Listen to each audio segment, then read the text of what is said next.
Happy New Year, you cheeky criminals. I hope you're having a fantastic start to 2023. I am very, very excited for the lineup of content I have coming out for you this year, including kicking things off with me descending deep into the Paris catacombs as we launch into our 4 remaining dark travel videos that I shot last summer, all in France. And then once we're done with those 4 videos, I have a litany of other countries I will be visiting, including some that were voted upon by members of this community. Either way, I'm just genuinely so grateful for your continued support, your likes, your comments, subscribing, being there on stream, being in the Discord, everything you do. I appreciate, and I'm very excited to continue delivering you the best content I can. But I figured we'd ease into this year with a true crime case, a very infamous true crime case that we covered on a live stream last year. So I will note that, as with most of our true crime breakdowns, this video you're about to watch is actually just a cut down of a live true crime stream that we did over on Twitch. And of course, links to my Twitch and other social media are all down below. However, before we begin, I want to note that so much of my content, particularly the travel content, is made possible by sponsors because, you know, flying around the world, it ain't cheap. So before we dive into today's case, I want to take a moment to thank today's sponsor, Casetify. Chances are you've heard of or seen or maybe even already own a Casetify case. I mean, I've been rocking this bad boy for years. Without a doubt, Casetify is the world's most popular tech accessory brand known for their protective cases and global collaborations. I mean, a collaboration they're doing right now with Pop Pop. Casetify also just sent over a cheeky little package full of a ton of sweet cases, which I'm pretty stoked to use, especially their Impact series case, which has EcoShock protection technology that can even survive an 11.5-foot drop. I mean, that's very beneficial for me as someone who's always out running around the world, going to dangerous neighborhoods, haunted places. I mean, imagine I'm being chased by a demonic presence and I stumble, I fall, I drop my phone. Uh-oh, what? It's broken, I can't call for help. No worries. Not even a single scratch on it. That's 5 times military grade protection, baby. And what's even better is the ton of customization options you can have with your case. It matches. Customization made especially possible because of Casetify's Artist Program, which features exclusive partnered artists and diverse global partners that support artist communities. And we do love supporting artists. So thank you, Casetify, for sponsoring this video. And if you want to nab yourself a Casetify case yourself, head on over to casetify.com/Aria for 15% off your next order. Now let me take us back to live stream footage from last summer when we covered today's case. This is our first time covering a case from Japan on these streams. And this is definitely one of the most infamous and grisliest true crime cases, not just in Japanese history, but of all time. It deals with a bevy of horrible things, and so viewer discretion is indeed advised. One name simply sums up this case. It's a case I've been familiar with even before my time on the Unsolved Network. That is kind of the level of notoriety surrounding this case, but it wasn't until I reread the research provided to me about this case that I really got to jog my memory as to how heinous this crime was. We go to Japan in 1989 and we meet a young girl named Junko Furuta. In 1989, Japan was shocked by the heinous tale of the kidnapping, rape, torture, and murder of a sweet teenage girl by a group of her male peers. Junko Furuta was a 16-year-old, although some sources do say that she was 17. Junko Furuta was a 16 or 17-year-old Japanese student who attended high school in Misato in Saitama Prefecture, Japan. Junko was known to be a good student. She was beautiful and popular, despite being more reserved in her partying habits. Unlike many of her peers, she did not smoke, drink, or do drugs. Despite this, Junko captured the attention of one of the school's troublemakers, Hiroshi Miyano. Hiroshi Miyano was described by some as a gangster and a bully. There were reports that he was involved in the notorious and feared Yakuza, and so few wanted to be on his bad side. Despite the fact that he was reportedly not looking for a relationship, he did express his feelings for Junko with some sort of romantic or sexual proposal, which she respectfully declined. So Hiroshi Miyano propositions Junko with either a romantic or sexual proposal, but she declines him. He wasn't used to not getting what he wanted, and so in many ways, it many surmise that the magnitude of what you're about to learn transpired to Junko, the horror, the violence, all of that was as a result of that rejection. And it's a trend we've seen around the world.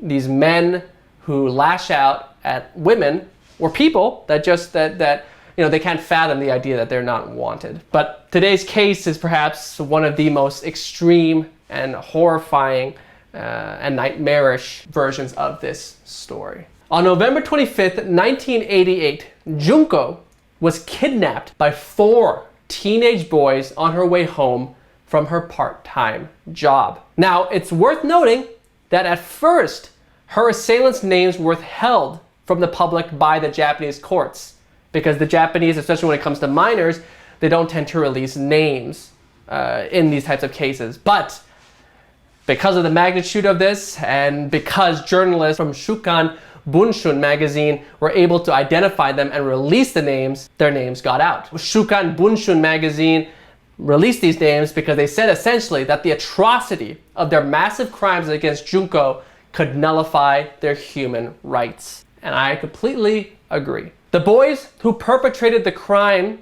included Hiroshi Miyano, who was 18 years old at the time of the crime. And he has since, by the way, changed his name. It's worth noting, so we're gonna put his name here because this motherfucker can change his name all he wants, but it's gonna stay with him. Hiroshi Yokoyama is his current name. There was also Joe Ogura, who was 18 years old, and who also changed his name to Joe Kamisaku. We also have Shinji Minato, who was 16 at the time of the crimes, and some sources do refer to Shinji as Nobuharu Minato.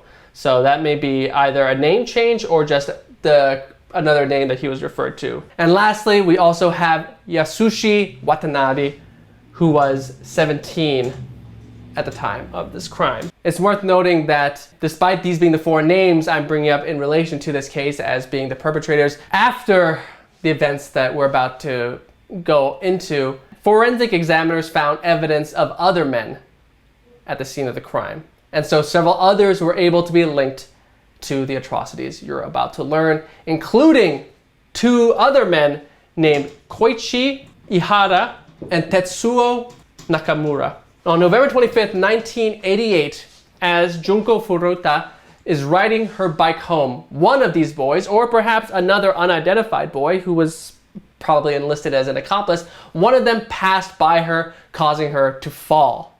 Now, Miyano, the ringleader, approached her as if to help, but then his 3 friends also surrounded her, kidnapping her and bringing her to a house on property owned by one of the boys, Shinji Nobuharu Minato. And it was located in the Ayase district of Adachi, Tokyo. And there's gonna be many points in this case that are incredibly infuriating, but one of the wild and infuriating early things worth mentioning is that while Junko was taken to this home, the boy's parents even visited the house several times while she was being kept there. Despite the very dubious claims that she was there as one of the boy's girlfriends, they reportedly did nothing because even they were also afraid of Hiroshi Miyano's possible Yakuza connections and possible retaliation against them if they spoke up.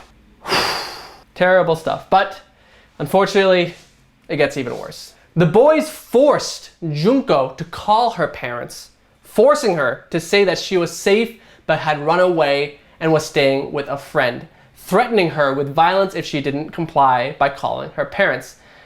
Now, of course, at this time, she did not know the immense amount of violence that was coming regardless. But because she made this phone call to her parents, she was not reported as missing, and a search for her would not occur until long after her initial disappearance. Now, of course, in hindsight, it would have been great if she didn't comply, but the level of depravity in this case is something that understandably she could not have imagined was going to take place. 44 is the number of days that Junko was kept in captivity. 44 days. 44 days in hell, during which these boys, these monsters, they perpetrated unimaginable acts of violence and torture upon her. So firstly, in order to humiliate Junko, they did not give her clothes, so she was forced to be naked. And trigger warning for talk of sexual assault, but she was sexually assaulted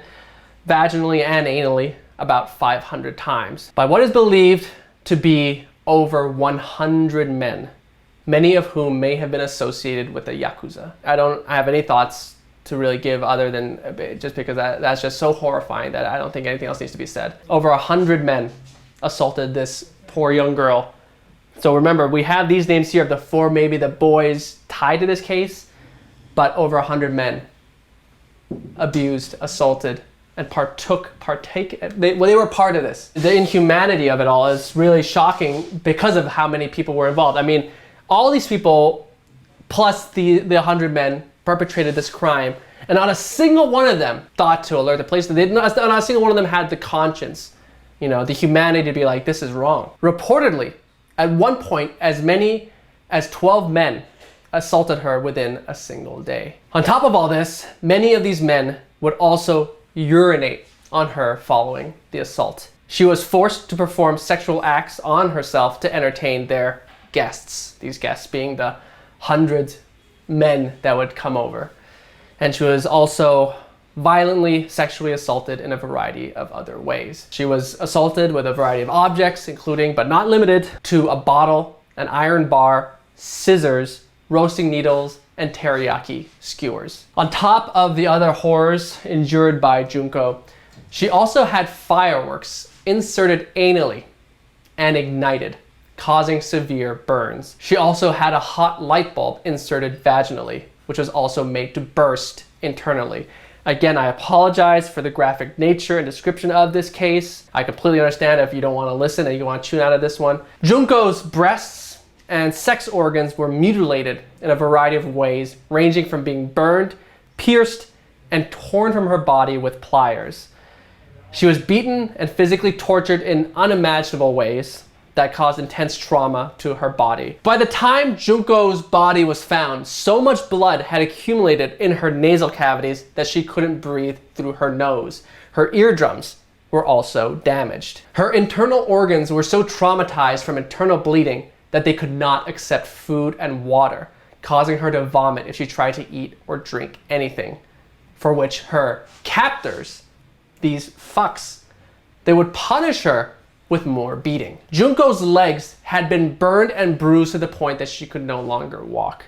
Her hands and feet were rendered useless after her fingernails were cracked and her bones were smashed with weights. It's unfathomable, like the level of depravity that these men had. Like, they enjoyed this. The damage to Junko was so terrible that she couldn't even urinate properly due to the trauma to her sex organs and internal organs. She had so much trauma to her head that her eardrums were damaged, as I mentioned, and her brain size was diminished. Junko Furuta was such a brave person. I mean, 44 days of this hell. I mean, and the stuff I mentioned, there was more too. She was being used as a boxing bag hanging from the ceilings. She was being beaten with golf clubs. Her face was smashed against concrete, and she was being given limited food and water. But when she was given it, she was forced to drink her own urine and eat things like live cockroaches. It speaks to how strong she was to have lasted 44 days of that. I mean, somehow one of the tortures that Furuta endured was being made to sleep outside in the middle of winter. So she was made to sleep outside, and I don't know if they chained her up or something. I don't know how she wasn't found by someone being made to sleep outside there in the middle of winter. Maybe she was too weak to call for help. It's all terrible stuff. Now, there was a moment of hope. Around 20 days after her abduction, Junko managed to sneak to a phone and dial the emergency number to call the police. However, just like something out of a horror movie, she was found by one of the boys and the call was disconnected before she could say a word.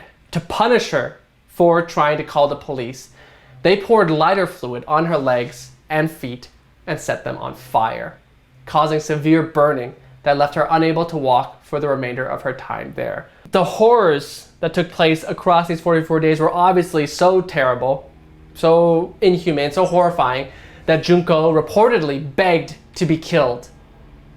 That's how bad it was. She wanted to be killed. She was begging to be killed, but they refused to oblige her. continuing her torture for as long as they could. On January 4th, 1989, they forced Junko to play a game of mahjong with them. And yet, even in her weakened state, she still beat them at the game. Despite everything they put her through, she beat these boys at fucking mahjong. So yeah, a little glimmer of like some positivity in this goddamn case. Of course, they weren't happy that they lost at mahjong. And to punish her, they beat her once again and yet again set her body on fire. Now, at this point, the trauma was obviously so incredibly severe, on top of the already dire conditions of dehydration and malnourishment, that she fell into a state of shock and died the next day. So that would be January 5th. After she died, her body was put into a 55-gallon drum filled with concrete, giving her murder case the name originally, the concrete encased high school girl murder case. Now that, of course, is obviously an English language translation of the Japanese name for this case, but that's what it was originally called. When her body was found, there was so much physical evidence left on her body that all 4 perpetrators were caught and put on trial. These morons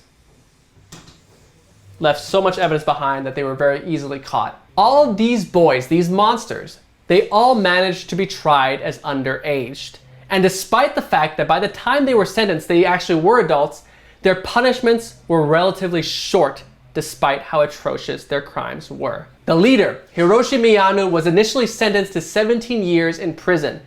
He appealed this, hoping for less time, but the judge increased his sentence to 20 years instead. The other 3 boys served less than 8 years. 2 of them did attempt to appeal as well and were given slightly longer sentences instead of shorter ones. They have the audacity to appeal, considering everything they did. It's insane. Because of the horrific nature of the crimes, the case was obviously covered internationally, as it is right now, and it sparked outcry all over the world. At the end of the day, it's a horrifying and tragic case about the torture and murder of a poor young girl who went through truly hell. This case is often described as 44 days in hell, and that's truly what it was. I mean, there's not much else to really say about it. The boys are free. They're grown up now, as we covered earlier. A few of them have changed their names, trying to hide from their sins of the past. All 4 boys are out. And again, that's not even to mention the 100+ men, other men that could have been involved in this, that came, assaulted her, took part in all of this. You know, we have to highlight Junko's bravery, her strength of will to fight through 44 days of this hell, yet she survived for as long as her body could hold out. And that's an incredibly long amount of time considering what she went through. She even beat them at mahjong. You know, a very cerebral game. She beat them at mahjong the day before her death after going through all of that. I guess we commend Junko and the strength of the human spirit.